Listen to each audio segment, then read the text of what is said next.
A piece of candy, that's all it took. It was really exciting. It was Lord of the Flies at her camp.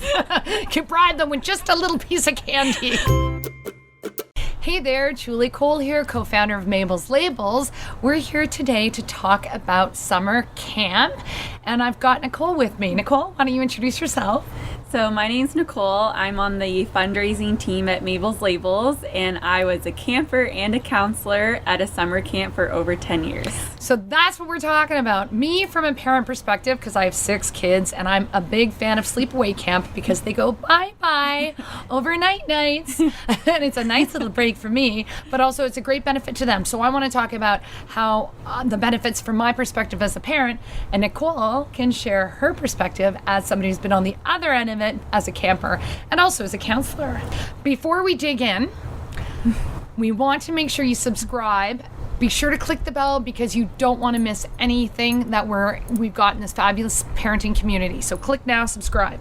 So, Nicole, tell me, as somebody with so much camping experience, and obviously with your fundraising work at Mabel's, you're talking to camp directors all the time as well. Yeah. But what do you think was the biggest benefit for you? I think that going to camp, it really encourages you to be yourself and to be outgoing, try new things. Right. You're constantly trying something different that you wouldn't get if you were just, say, sitting at home all summer. Yeah, in the city, right? Yeah. So going to camp, every year you would be learning how to rig a sailboat, how to go on a canoe trip. Yeah. You're working in a team with people. So going to camp has definitely given me a lot of life skills that are transferable into the real world when you have a job, when you're working at school with peers. So well, and that's the thing I kind of like for me as a parent love is that so the social aspect. So they're actually, the kids are having a change from their normal peer groups at home, like whether they're at school or their hockey friends or whatever, and they're going and they're socializing with a whole different group of kids who come from different places and have different experiences and different cultures and really kind of share that.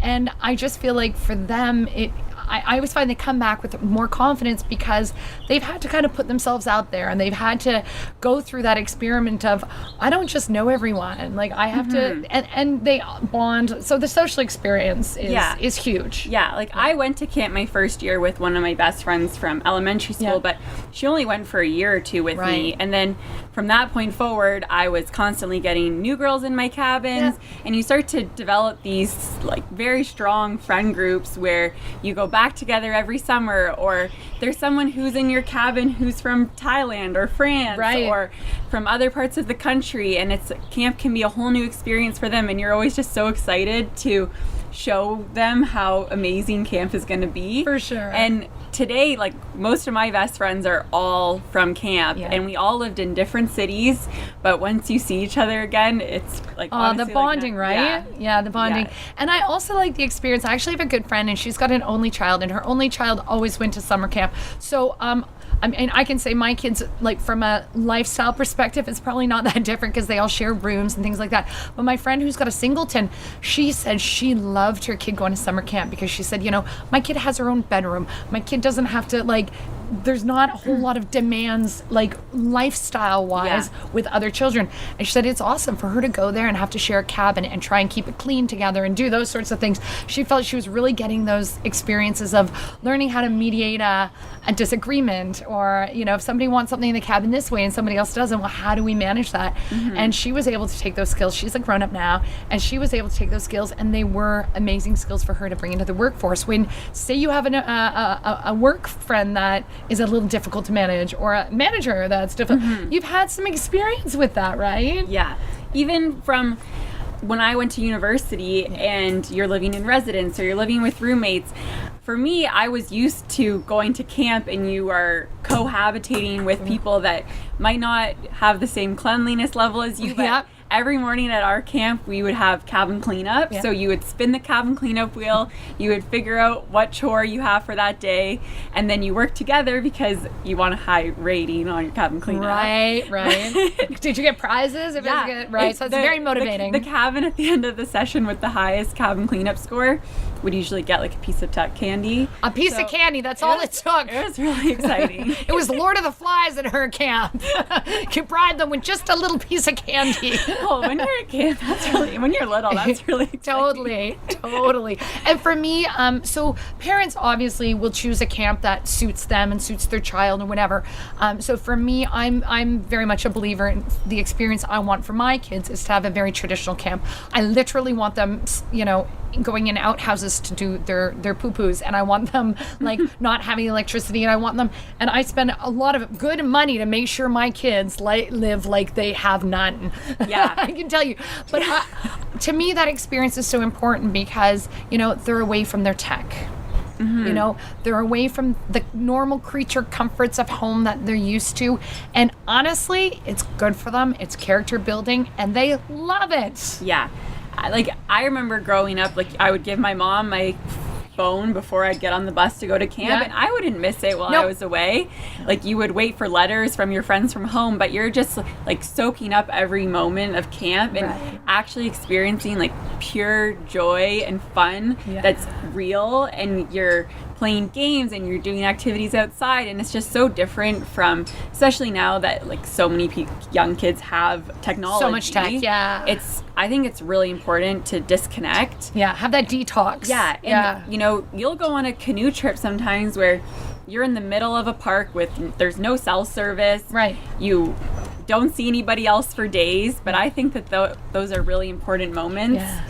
And I actually had one of my kids, I think she was about 12 or 13, and she wanted to get, I guess, her badge or award, or I don't know what it was, to do a solo camping trip. So she went and spent a night alone in a tent. Yeah. I was like, in the woods. Who wants to do that? Well, she did, apparently.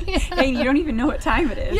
Yeah, she had nothing. It was the best experience of her life. And I know, for parents, parents out there, and you might be a little nervous yourself sending your kids off to camp.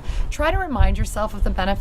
I definitely had an experience when my eldest was going off to camp, and I didn't feel super comfortable with it. He has a bit of an interesting learning profile, so I felt a little bit more kind of helicoptery about it. And I talked to the camp directors, and I said, look, maybe he shouldn't go for that amount of time, because he was required to go for a certain amount of time because of his age. And I said that wouldn't be appropriate because of this. And I kept coming up with the excuses. And then finally, they just kept finding solutions. They're like, well, he can come because if he needs help with math, we can do a little session of math tutoring with him. Because I kept coming up with reasons. And then finally I said, you know what, I just don't think I'm ready for him to go. And they said, Julie, it's not about you. I was like, holy cow, I just got schooled. And I think it's very important for us parents to remember that it's not about us. We're going to be okay. Yeah. We're going to be okay, and the kids are going to be okay.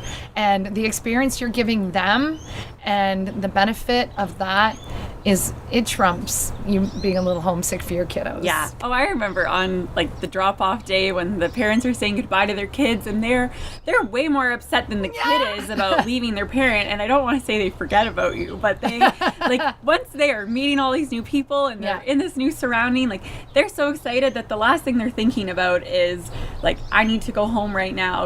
And obviously kids do get homesick. Of course, that's normal. But a lot of counselors create these really strong bonds with the campers, and they really want the best for them. And I've spent many nights reading bedtime stories, having cuddles, going to have a chat out on the porch. Counselors really want the best for the kids. And I think that is important for parents to realize that homesickness is the number one issue that camp staff deal with. And honestly, the extreme homesickness is so very rare. But you get your typical homesickness, and they can manage it. So you're going to be nervous that your child's going to be homesick, and they will be. But You guys are trained to deal with it, and it's okay. So no excuses, mom and dad. If your kid wants to go to summer camp, and that's true, if they want to go, that's a sure sign they're ready. So there you have it, some of our benefits. And don't forget, from a mom and from a camper herself. So don't forget to subscribe to our awesome parenting community here at Mabel's Labels.